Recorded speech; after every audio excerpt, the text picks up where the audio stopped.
ladies and gentlemen, and welcome to the Biddy Preview Show with your host, Miles Utel. It is playoff time, and it is the opening round of the Biddy playoffs. Wednesday and Thursday, March 2nd and 3rd, will mark the opening games of this year's Biddy playoffs. Let's take a look at this week's show. Tonight's lineup, I'm going to discuss my end-of-season surprises, the playoff rules, the changes, and the way it is formatted. We're going to take a look at the best of the best, the top seeds from both divisions, and we're going to do a game-by-game first-round matchup preview and predictions. So let's get going. So let's discuss some end-of-season surprises. The Kansas Jayhawks shocked everybody this year by going 9-2. Which was not expected at the beginning of the season, so congrats to them in leading the ACC division. On the other hand, the Hawaii Rainbow Warriors were expected to be a bit of a better team than 4th place, going 5-6 on the year, so that's a little bit of a disappointment. We'll see how they do in this playoff game against Camels coming up. On the individual basis, Max McKee had a monster year leading the Owls with just over 15 points a game, which is a great number in Biddy. Bryce had a great year on offense as well, especially on that 49-point night when he broke the record. Van Hendricks has been a monster all year, and Skilton has been raining threes like it's his job. Well, actually, it is his job, so he's been doing his job. And surprising note, Mike Scanlon led the league in free throw percentage this year. So congratulations to those players. Let's take a look now at the rule changes and rule format for playoffs. So the playoff rule changes and formats are: the top 2 seeds from each division will get a bye. The rest of the teams will play a single elimination play-in game. The head-to-head matchups will be the ACC number 3 versus the ACC number 6, ACC 4 versus ACC 5, and the same format is used for the Big East as well. The winners will advance to the double elimination tournament, where the top 2 seeds from both divisions will be waiting for them. The losers are done for the season and will have to watch from the sideline. Now, on the players' standpoint, varsity players can still only play 15 minutes. Now, they can add to that if they're waived, but there's still no overtime allowed. Captains must sit 10 minutes per game. So whether it's 2 shifts in the first half, 1 shift both halves, whatever it is, they must sit 10 minutes. The big change is each player only has to play 5 minutes per half. This is a change from the regular season when each player had to have played 20 minutes throughout the game, which is half the game. So now they only have to play 10, which is a big change in playing time. On the other hand, non-varsity players and non-captains don't have maximum playing time, so they can play as long as they want. Let's take a look now at the first game from this year's Biddy playoffs. At 7:15 on Wednesday, March 2nd, the number 5 seed Arkansas Tech Wonder Boys will take on the number 4 seed Miami Hurricanes at Lurgio Gym. The scouting report for the Hurricanes. It's Joey Mar time. He's got 15 minutes of dominating height advantage. When he's not in, Pascal and Gardner are going to play strong D and lead the fast break. Arkansas Tech, it's all up to Lucas Olin. He needs to shoot, and light it up from the field. Can the rest of the team support him by playing hard-focused defense and offense?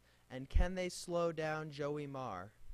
The answer is no, and the Hurricanes will win 62-40.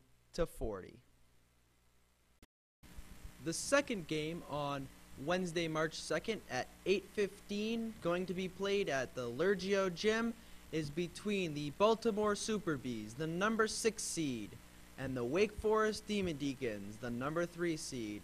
Let's take a look at some in-depth analysis and take a look at what should happen today. Wake Forest is highly favored in today's game against the Super Bees. Here are the reasons why. Because the Super Bees have no offense.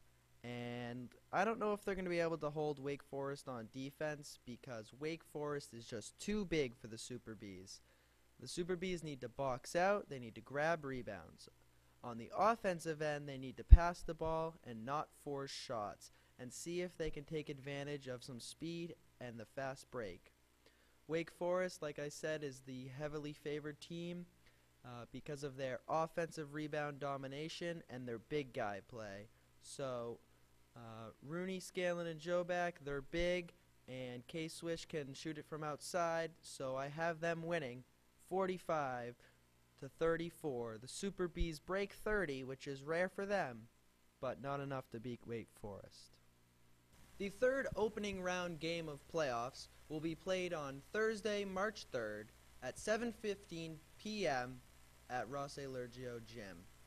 This is between the Campbell Fighting Camels and the Hawaiian Rainbow Warriors.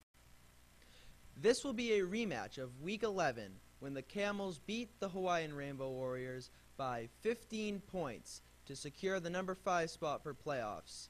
Now it's Hawaii's chance to get vengeance against the Campbell Camels, but we'll see if Andy Lalonde and Miles Utel can prevent that from happening. Only 3 days ago, the Campbell Fighting Camels beat the Rainbow Warriors by 15. So let's see what Hawaii has to do to get the victory against the Camels and what the Campbell Fighting Camels have to do to prevent that from happening. Hawaii must rely on Mike Skilton and Steve Galante.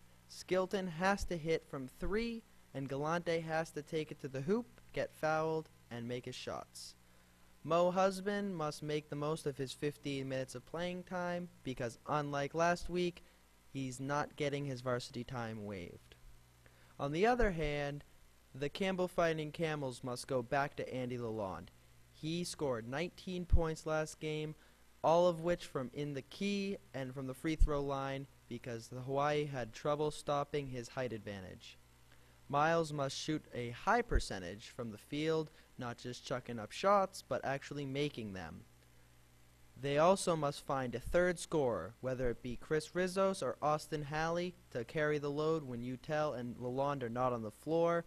If they do that, the Camels will win a close one. The last single elimination opening round game will be between the California Golden Bears, the ACC number 6 seed, and the Oregon Tech Hustling Owls, the ACC number 3 seed. Let's take a look at the scouting reports for both teams and see what must be done in order to win. This game will take place Thursday, March 3rd at 8:15 at Lergio. The California Golden Bears must rely on Van Hendricks because he's a Vanimal, and you can't stop him. Yeah, that's his theme song, by the way. If people were asking, that's the Vanimals theme song. Will Wilmax show up and make an impact for the Golden Bears? Maybe, maybe not. Darius and Christian Laura will make their open shots in order to win. On the other hand, there are 2 people you have to stop for Oregon Tech. Mr. Max McKee, the sophomore. He is leading the team and the entire league in points per game. He is very consistent, shooting the 3 and driving to the hoop for free throws. Another shooter, a sharpshooter from the outside on this team, Dan Hughes, he will be limited to his 15 minutes of varsity minutes, and he needs to hit for the Owls to win. I think Max and Dan will be too much for the California Golden Bears. I have Oregon Tech winning 50-43. This concludes the opening round Biddy preview show.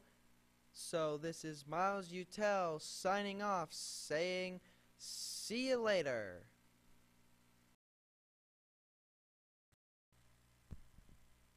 talk about playoffs. Playoffs? Yeah.